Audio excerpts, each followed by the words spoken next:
the whole play makes a comment on the concept of blues music. And one of the central characters keeps describing the band in like half a dozen different ways as a blues band. So I was just sort of trying to think of different ways of expressing the, not just the music, but the concept of the color blue, the philosophy of blue. I found myself looking at the term cerulean blue, and I thought that would be a really fun and interesting name for an avant-garde blues band where they take the conventional and make it unconventional. So it's sort of my take on that.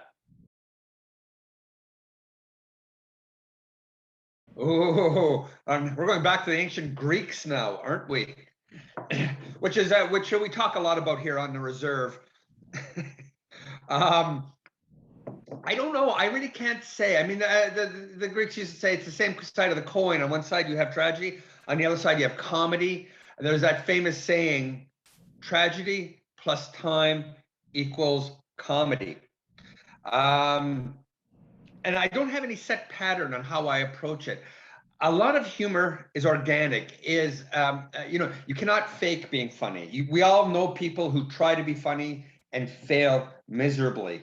I often say, bad drama is annoying and boring. Bad comedy is painful.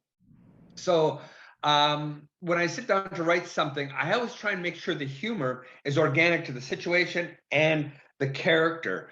Sometimes it works, sometimes it doesn't. That's often why you have the workshop phase of a play where you go through and you take out the worst jokes, you fine tune the best jokes and add new jokes.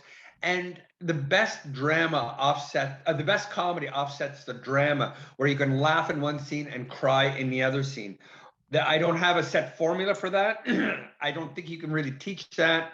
I do believe it has to be sort of organic. You have to know what you're trying to say, how you're going to say it, and how your characters are going to say it.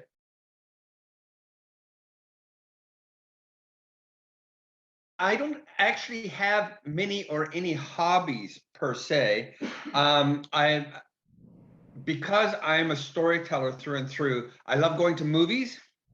I love reading, things like that. I guess another thing is that I like cooking. I'm not a chef. I'm just sort of a cook, but one step above a cook. So those are my things, and I like traveling and stuff like that. But yeah, I've been meaning to take up something like pottery or photography, just to have something to do.